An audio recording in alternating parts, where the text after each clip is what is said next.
Hello, everyone, and welcome to the 5 Tips and Tricks for Careers in Athletics. I'm your host, Dr. Maury Mosvitz, with my all-time most favorite, most giggliest co-host, Jen Albanese, who's trying to crack me up before we even start the podcast today. Hello, everyone. Welcome to the podcast. Well, I don't know. When we first come on, I don't know what to do.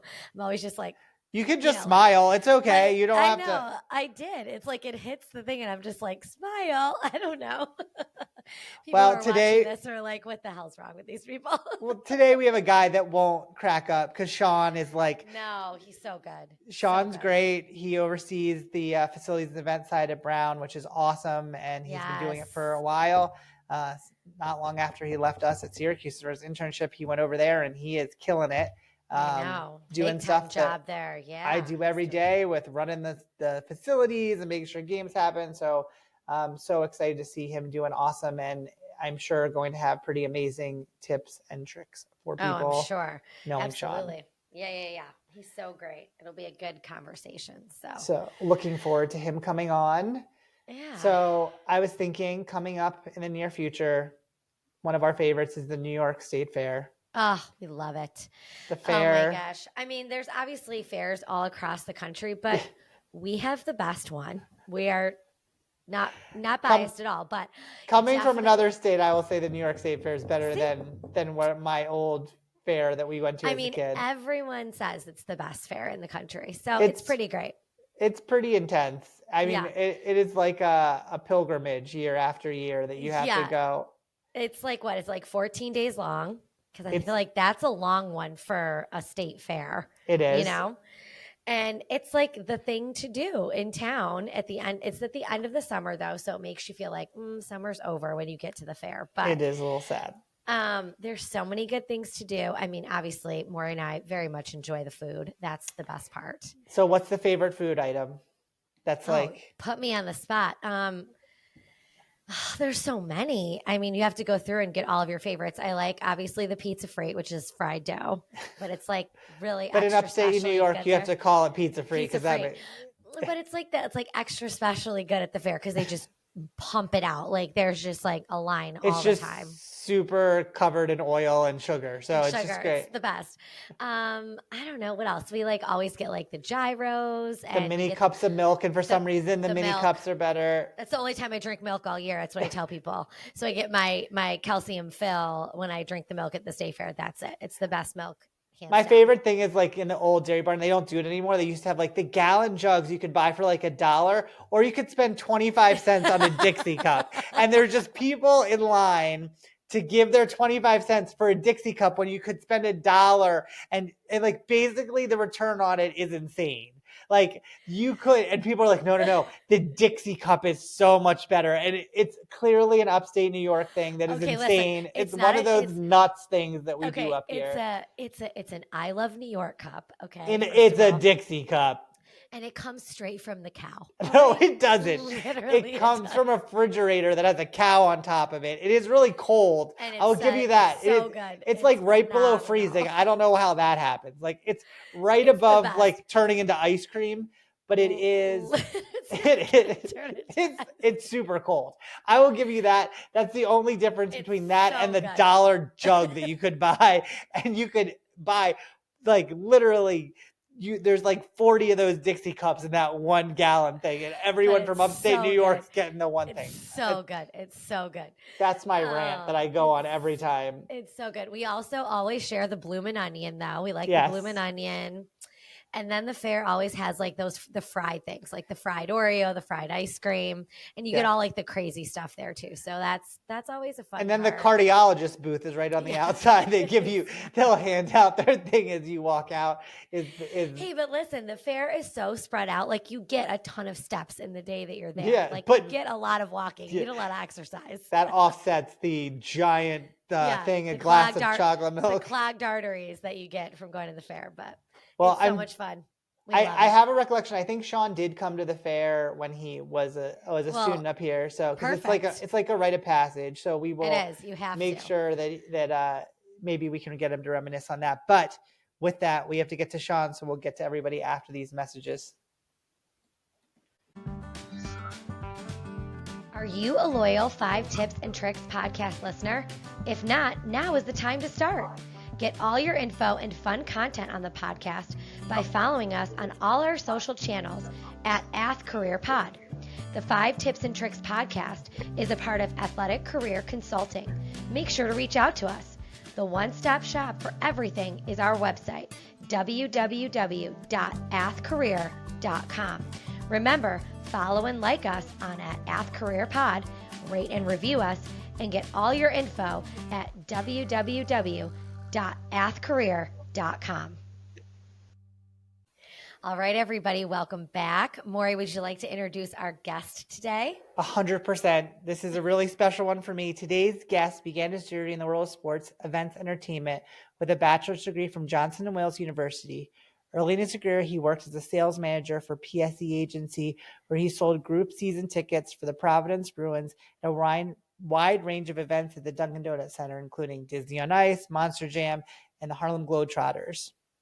Driven to deepen his expertise, he went on to earn his master's degree in sport, venue, and event management from Syracuse University.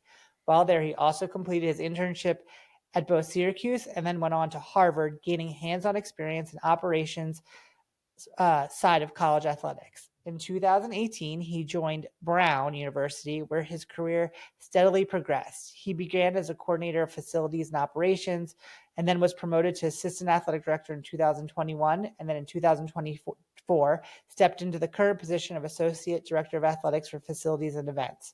Now he leads a team of 8 full-time staff, manages major facility projects and maintenance, and serves as the event manager for football. He also oversees Ivy League and NCAA tournament coordination of special events and manages both the facilities operations budget and the athletic department game expenses budget. With a strong foundation, operations and leadership, and a track record of successes across multiple prestigious institutions, we're proud to welcome to the show, Sean Banno. Welcome, Sean, who I should also say was my intern. Yes, I was. Yes, thank you. Hi, Sean. It's great to be here. Very excited for this. And, it's just awesome to, now, let's see, 9 years later. I know. I was I was thinking about it today. I was like, oh my God, it's been almost 10 years since Sean was at Syracuse and helping us out and doing everything where we were all packed into that one office together. Yeah. Oh, yeah. Yep. It seems like it was just yesterday, Sean. Just yesterday. It does. It truly does. Time does fly. It's crazy. Yeah. I'm at NACTA, we were at NACTA, and Sean's like introducing me to all his staff, and I go, wow, how the world has really changed. And he's introducing me to all his staff. So it's been it's such a great circle. So I've had you on the list for a while. I'm like, I'm going to save Sean, and we're going to get you into the circulation because I knew you'd have a lot of great tips for people. So. Yeah, no, I'm happy to be here. I appreciate the opportunity. Absolutely. Awesome. So with that, go for it. Tip number 1. Yeah. So it's funny you mentioned NACTA.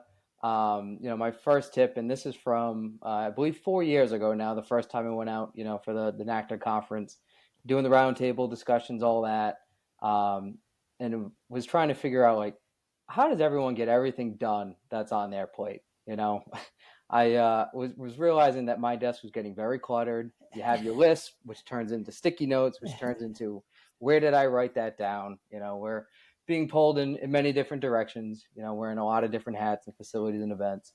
So through the roundtable discussion, I got the piece of advice of, well, why don't you just time block your calendar? And I said, well, what do you mean by that? And I can't remember who it was, but the advice was to time block your calendar. So if you have a deadline that you have to reach, and I actually just did this the other day. I had a project from my boss. It had to be done by the end of the day today. I blocked off from 2:30 to 3:30 today to get that project done. Because if it's due the end of the day, I'm going to make sure it's done before the end of the day. So that way, if I got to go back and finish something still, I have time. So I utilize that all the time. When I have things I got to get done, when I have a ton of meetings that are happening, I'll even time block just a half hour to do emails because you're just sitting in meeting after meeting after meeting. Your inbox is just getting out of control. And I was finding that, okay, I've been in meetings all day, I get back to my office. It's like I have a line of people they're waiting, all these questions, whatever it is.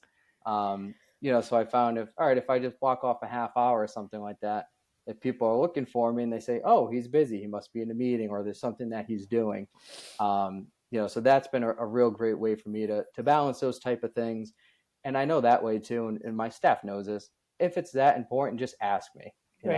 If you see a half hour blocked off here or an hour there, it could be a meeting, but it could just be like, I got to get this done. And it's a reminder for me.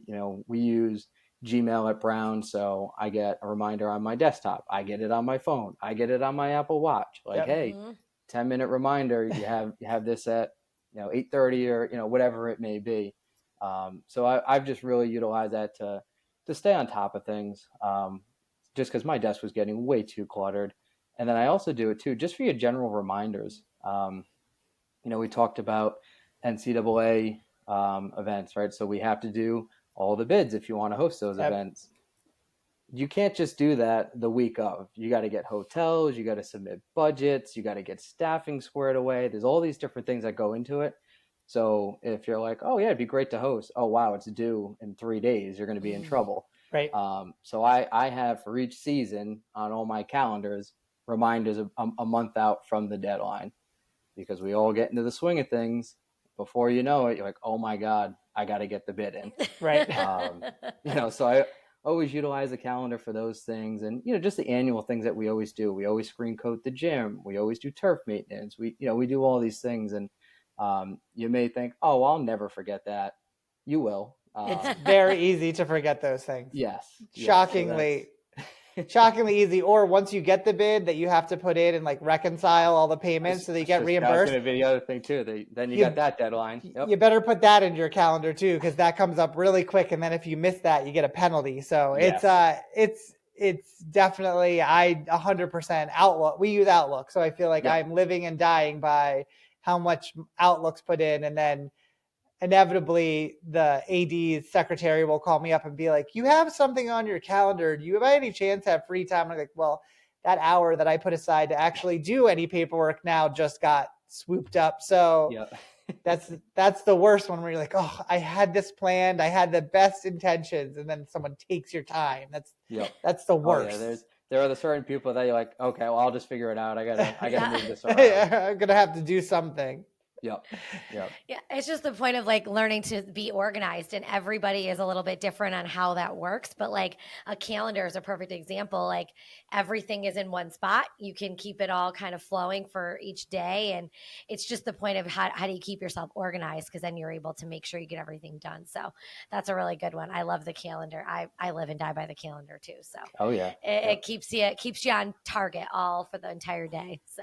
And I think the best part, like, a game changer for me. What you say is like, because you can have it on your phone, because you have it on your computer when you're there, it's so much easier to deal with than, when you used to like I would do a lot of, like you said, lists and writing things down, but it doesn't always make it as effective, because now you left the list somewhere, or you're like trying to fumble through all these papers and you can't keep it updated. Yeah. So no, I really agree with you. And I've picked up on that too. Like especially in the facilities and event side of things, when there's so many different date related items, it makes your life so much easier to keep track of it that way. So what a great tip.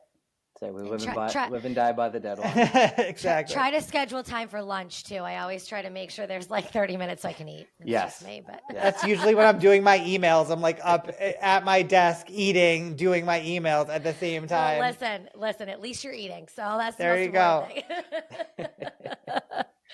Yep. Oh, all right. Awesome. Nice start. Okay. Number 2, Sean, what do we got? Yep. So number 2, and this is one that I truly believe in, is, to see the person and not the title. And what I mean by that is it's a few different things. We rely heavily on all the people that we work with. Our hands are in everything, whether it's across campus, whether it's in the division.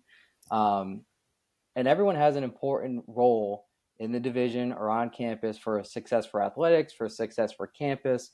And you really can't have an ego. You can't look at someone and say, oh, well, they're just the intern, or they're just the director of ops, or no, it doesn't matter. They all bring something to the table. Work with the people that, you have around there, and that's how you're going to reach a common goal. But I also look at that twofold too, of we all just want to be treated like people, right? We Right. want to get the same respect that, we show others. And that goes a long way. And I'll talk about relationship building quite a bit today because it's something I truly do believe in. But the other flip side of that is I try not to think about like, oh, who am I going to be speaking with? And, you kind of psych yourself out like, oh, I got to go in the head coach's office, or, I have to go talk to our vice president, or, we've had times on campus where we have these really big dignitaries that are on campus, and they always utilize our basketball gym because we can host the most amount of people. So we've had Joe Biden and Bill Clinton, and I'm working with Secret Service, and it's like you can't get caught up in that. Right. We're all just people, right? Yep, It doesn't matter that they are, very, very, very important people. Now, don't forget that fact, but don't get too caught up in it either. So that's something that I've always believed in is, look at the person, don't get caught up in the title or something like that. Because I think a lot of times people can get caught up in those things. Sometimes feel that, oh, well, that's not really my job, or it's someone else's because that's who they are. Well, if you see trash, pick it up. I'm not the custodian, but I'm still going to do it. Maury literally did that the other day. He picked up trash in front of me, and I go, "Look at you, Maury. You're the best." I do it constantly. It's a facilities thing. I do it constantly. I do it, and if I can't get to it, I'm texting someone on my phone to go be like, I see that way far away. Someone needs to go pick that up. So. Yep. Piece of paper blowing in the wind. Maury's like, somebody get the paper. There's either a grounds person or a person on my staff that's getting some sort of text like, I just saw this happening somewhere. So and it's funny you say the grounds person. So I have a monthly coffee that I have with our superintendent for grounds, and he's another classic person of that. It's like, who can find the trash first if we're walking around campus, or we're going to grab a coffee. So and it's the same thing too, where he's a superintendent, he's very high up, he's super busy, right? And that job is not above him, right? He does not care about that. He gets the job done. He knows everybody on campus, always having conversations with people. So that's something I just try to instill with my staff is see the person, get to know people too. When you're having these emergency calls, if the person that's on the other line knows who you are and what you stand for, and they don't just see you as, well, they're calling me because they have a problem. They're much more willing to help you in those emergency situations. I think the other thing too is like there's a lot of people that will want to go to like the top, and they feel like that's very, like you said, like that really is like, but I found that it's the people that are in the trenches, and maybe it's because, and we're all in that situation where we started. No one starts at the top, right? Or you can't. So I've always really found like a lot of the people, and I'll say this sometimes for myself, like there's some things that my staff is working on that I don't have the exact details of, or anybody like, and I think all of us that, they might be better attuned to something. So having a conversation with them is sometimes better than starting the conversation with me, because I might not be working on that project as closely. Or I was thinking about the guys with the grounds department. Like I have a great relationship with our grounds superintendent, but like if I'm standing out there walking the grounds and something with a field, I'm talking to the guy that's working on it. Like he knows it so well. And he can just say to me like, hey, Maury, X, Y, and Z. And I'll be like, okay, like the next time we have a conversation about budgeting or doing something, we'll bring it up and talk about it. So, jumping to that person at the top isn't always to the most beneficial of anything, to be honest. Like, no offense to my athletic director, he'll be the first one to tell you, or I'm sure in any situation, he doesn't know everything that I'm doing when we talk about, here's what's planning for facilities. More than likely, he'll be like, well, let me put you on to our guy that does facilities. And that's the purpose. It's not about, like you said, the title. It's about the relationships and what people do. And, I've just found, and maybe we got it from the same place, but I just found those like essential relationships that you have with people, and you go across campus, and being at a place for like 20 years, Jen laughs. Like the story I think about is we were driving one time, and I'm sitting back doing an email or something, and someone pulls up and they're like, oh, do you have a pass or whatever? And they're like, oh, no, we're going to this meeting. And they gave them a really hard time. And then I just kind of pulled up and waved my head and like, oh, Maury, go ahead. So you have those relationships, but I've worked with those people for so long on so many different things, and I know who they are, and I know they know what I'm doing. So it's like you said, it's that that relationship that you develop with people. 100%. And it wouldn't have worked if I just knew their boss. They wouldn't have cared less. They wouldn't know who I was. Who's right. Maury? Right. Yeah. Nobody Yeah. says who's Maury. Are you kidding Yeah. me? Everybody No, knows Maury. there's a couple people. Don't worry Nobody about says it. who's Maury. No way. No way. Anybody in the boots on the ground people know who I am. I don't know if all the people at the top always know who I am. Oh, I think they do, Maury, but that's okay. Oh, that's a good one. That's awesome. A really good one. Yeah. Okay. Tip number 3. Yep. So tip number 3 for me is that mistakes are just teachable moments. And the way I look at it, and I tell my staff this all the time, don't be afraid to make the mistake. Mm-hmm. We all make mistakes. That's why they're mistakes. No one says, you know what, I'd really like to mess up today. That would be a lot of fun. Yeah. So it's something that I'm always telling my staff, like, just go for it, right? If you make the mistake, that's okay. We just can't make the mistake again. We're going to learn from it. I'm going to walk you through it. And that's how we're going to continue to progress in your career. We've all made mistakes, right? It happens. 100%. Yep. And I found that giving that, message to my staff just gives them a ton of confidence. And I always tell them, like, I don't care if you made the wrong decision. If you can walk me through what that thought process is, you made it with confidence. Like, that's what I'm looking for. Right.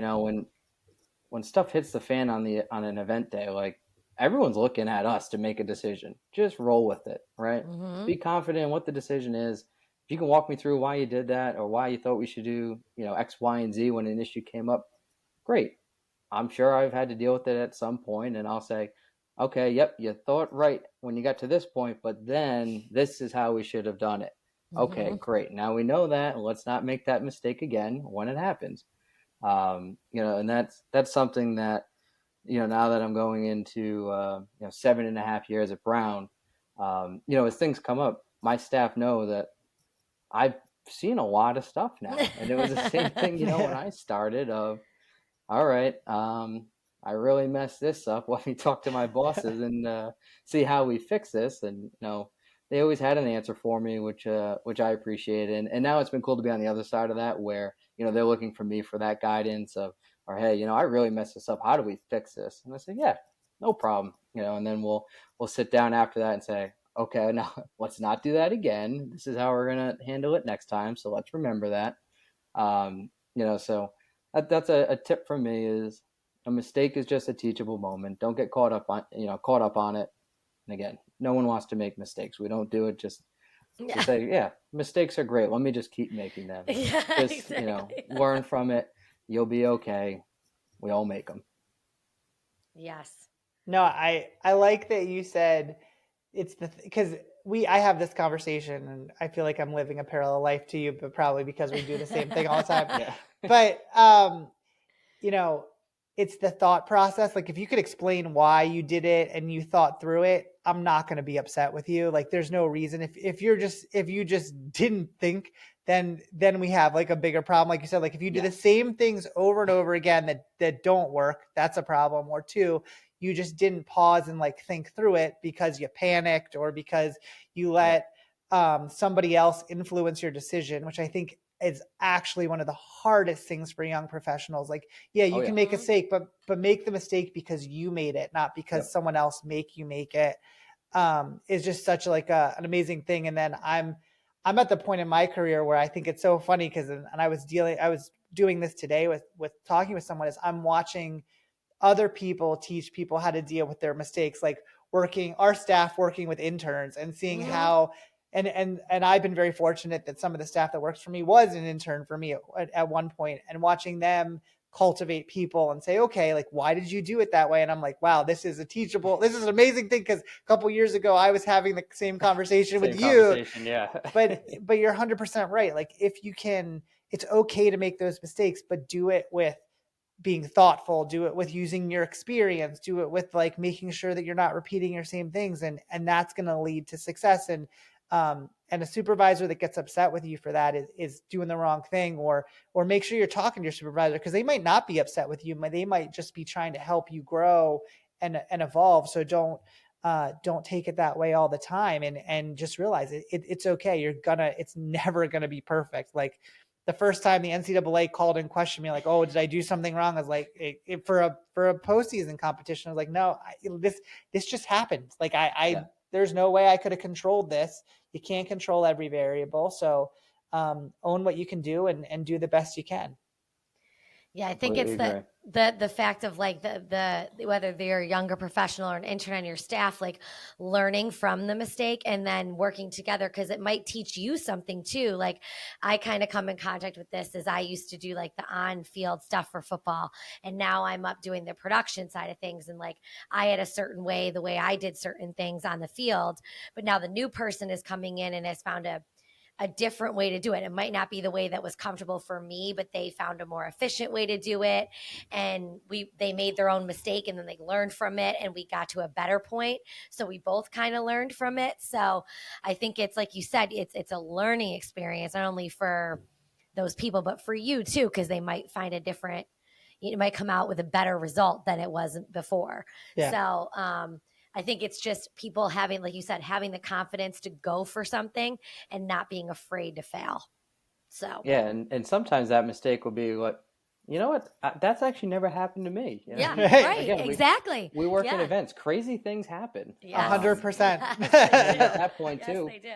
We can go to our whole team and brainstorm and be like, and work hey, through it together. So-and-so had this happen the other day. To my knowledge, this has never happened. Like, you know, this is how I think we should deal with it, but does anyone else have some feedback on it? And how can we work as a team to come up with a better solution in case it does happen again? And in that way too, it's a learning moment for everyone, not just everybody. Exactly. You know, the person that it happened to. To be honest, I feel like that's some of the most beneficial. Jen and I do a co-meeting of our groups, and when we sit there and say like, okay, like this happened, what, you know, never experienced, like what do we think we should do about it? This is what we did. Could we have done it differently? I feel like that's like where I feel the most productive and you get the most out of it. So not to put 100%. The person down and say, hey, you know, you did it wrong. It's more like, okay, good solution. Could we have done? How do we do it better? Could we do it better? Maybe we couldn't. Maybe that was the best option. So no, that's awesome. And hopefully everyone is going to institutions or working in places where they feel that, because it's a key to being successful in this world of athletics, because it is not going to go perfect all the time. No, never. It's never perfect. It's just huge for their confidence too. You know, you know, I work with the younger group. I'm fortunate that, you know, I was able to see some of them as interns, you know, same as you, Maury, and now they're working for me, and seeing that progression, you know, it's been awesome. It's been awesome. Definitely one of the most rewarding parts of it is to be like, okay, now you have people that are out there that work for you, that are out there working at other places, and it's always real positive. And with that, what are we, number 4, Jen? 4, yes. Number 4. Keep me on track. I got you. Number 4. So this one, I feel, I mean, it could be general, but specifically, I think it really hones into event management. Is my 3 keys to success are always organization, communication, and then relationships. If you're not organized, that event's going to be a disaster. And I can promise you that. And not only do you have to be organized, you need to make sure that everyone else is on top of their game as well. Does communications have everything they need? Does marketing, our athletic trainers, you know, all set and have what they need? DPS, event staff, you name it. That's all going to fall under your umbrella as an event manager. So you got to have, you know, your I's dotted and your T's crossed, but you also have to make sure everyone else is as well. So organization, a huge thing that you need to be successful in this field. Communication, again, it goes right back to that in terms of we're working with so many different departments on a game day. You have to be clear with your communication. You know, when things go right, when they go wrong, you have to communicate to everybody. You know, that could be, you have to institute your EAP. Well, that requires really clear communication. You know, I think this past weekend we had state championships for Rhode Island high school championships, and we had severe thunderstorms. We had to clear our track event at our stadium. We had to clear our lacrosse games that were going on as well. You know, and that goes to PA reads, that goes to Mhm. graphics on the video board, that goes Mhm. to radio communication to all your event staff. And going through those plans ahead of time, so it's not the first time they hear it, is Exactly. when you're actually enacting Mhm. it.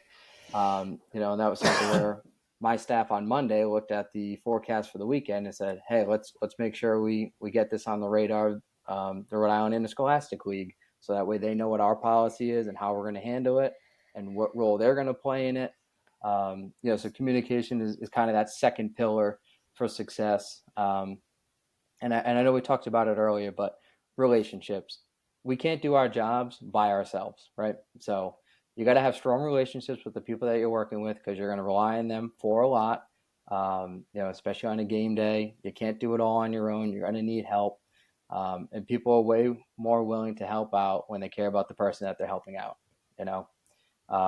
I try to get to know all the people I work with. And that goes back to, again, see the person, not the title. And I just think too, that's the best part about this job, right? Is all the relationships Yeah. that you get to build with Yeah. people. Whether Yeah. it's the student athletes, whether it's your coworkers. Our jobs in those events is what brings everyone together. You see the same fans, the season ticket holders, get to know those people as well. We're very fortunate, and specifically the facilities and events world, that we deal with so many different people. We whether it's good or bad, we're intertwined in Yeah. everything. Right.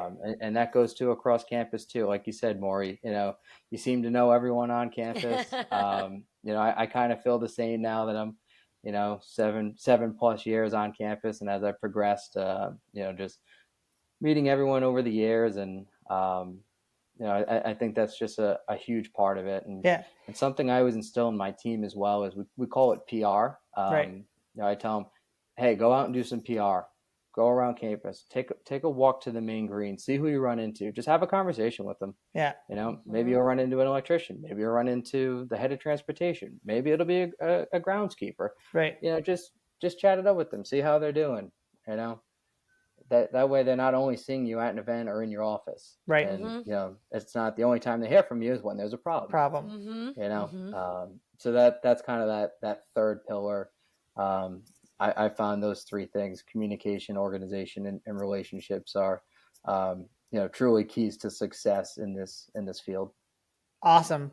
I couldn't have said it better myself. I feel like perfect. That's how you take care of it all. Okay. Last All one, right. Jen. Throw All out right. that Okay. question. All right, Sean. So what do you know now that you wish you knew then? So what do you know now at this point in your career that you wish you knew when you first started? Yep. So now it has turned into one of my tips, but I wish I knew that 99% of your problems, they have a solution to them. It's the world is not falling. Someone else has made that same mistake. Don't stress out about it. No. When I first started, it's like, oh, I want to make sure I'm doing a good job and I don't want to make mistakes. And it's like, you get yourself all psyched out and you get in your head, and like, don't worry about it. Just work hard, do your job, and it's all going to work out. Like I said, pretty much every problem has a solution. And don't be afraid to ask for help if you have a problem, right? Yes. Or if something goes wrong. Yes. I would always, look to my bosses, for that advice, because I'm sure they've probably dealt with that issue at some point. It took me a little while to get that way, and it's like I can say it. So here's the advice now, but it took me a little while to figure that one out, though. But it's like, don't worry about it. You'll figure it out. Someone will help you. There's nothing worse than making a situation worse because you were just afraid to ask for help. Right. And it just kind of compounds on you, and now it's just become a much bigger thing. So that's definitely something I wish I knew early on, that don't sweat it. Right. It's fine. It's not like, oh, you're never going to get to move up in your field because you made this mistake. Oh my God, it's the end of the world. Just don't worry about it. Yeah. It felt like it at the time, but in retrospect, you look back and go, what was I caring about at that point? What was I so nervous about? Exactly. And now it's like, as you deal with those things and you build that confidence, and you get to the point where it's like, I feel like I've seen it all at this point. Right. When things do go wrong, you're like, all right, whatever. Let me just take a second. I'll figure it out. I'll call someone who might be an expertise in this area. And I'm like, oh, I bet they'll know how to fix this issue for me. It's almost more exciting sometimes when you hit something you haven't seen, because you'd be like, okay, I haven't come up with that one. How are we going to fix it? Because, you're not going to your phone and being like, oh, it's just call this person. And then I think the one that's so funny is like, especially the younger staff, like will be like, oh my God, this is so hard. And I'll make like one phone call and call somebody and it'll be done like, how'd you do that? Well, I've just done this a really long time. So there's an answer to it. You just got to get to the right person and I'll show you how to do it. This is the person you need to call next time. But it is funny. My favorite is when we lose power at work sometimes, which actually happened recently. And everyone's like, oh my God, we have no power. And Maury's just like, they have no idea why it went off. It's coming back on. Good luck. And we're all like, he's like, yeah, I mean, do whatever you need to do. Go home, stay, whatever. I'm like, okay. It came back on. I know what the issue is now. I know how they're going to fix it. And I mean, it's about 20 minutes. And the contractor knew what they should never do again. So we'll be in good shape. It's funny you say with the power going out, more. I will never forget. It was, I believe, the ACC tournament for men's soccer when the lights went out. Yep. They were the old halogen lights. So you had to wait for them to come back on. Yeah, it was great. Yep. Wait, it was mid-game? Oh yeah, I want to say it was like right as they were coming back from halftime. Yeah, it was right like as we were coming back out, and it was like, and you heard the click. You heard the click of it, and I think I'm on the phone with the electricians, and I kind of remember going in. The guy had a giant bar because the main surge went out, and he's like, he told I think you and I step back about 20 feet, and he goes in with these rubber gloves and pushes the thing back on, and I was like, oh my God. And then I think about them to warm up and we're sitting there trying to explain to everybody because it was just one of those freak things that happened. And then I think for next like 2 years I paid somebody to be on standby and it never happened again. I was like, well, that's a waste of money, so we don't do that anymore. But well, what a great story to think of. So once you said the power, I was like, oh, yep, I know all about that. Power's fun things. Now we at least have LED lights, so you just get them right back on when they turn off. But yeah, those old halogen lights that had to cool down. Not my favorite. Well, Sean, thank you so much for coming, reminiscing with you. So good to see you. I'm so proud of your success. I know I have a very little part of it, but I am very excited to see how wonderful you are doing. And then always catching up with you is fun when we get to bump into each other. So thank you for doing this for us. No, I really appreciate it. And I know it was only a year on campus, but I had a great time, working with you guys. And whenever I tell my story, it always starts with Syracuse. Well, thank you very much. Thank you, Sean. This was so much fun. Yes, I had a great time. Okay, well, we'll see everyone next time on the podcast. Jen, make sure to remind everyone about where they can catch us. Yes, make sure you are following us on social at @AthCareerPod and all your podcast platforms. New episodes drop every Tuesday. And this was great. Hope everybody enjoyed it. Thanks so much. Bye. Bye. Take care. Bye. If you like the 5 Tips and Tricks podcast, make sure to subscribe on your favorite podcast platform. You can rate and review us, including questions that may be answered on future episodes. The 5 Tips and Tricks podcast for careers in athletics is part of Athletic Career Consulting. Check us out at www.athcareer.com. Don't forget to follow and like us on your top social media platforms.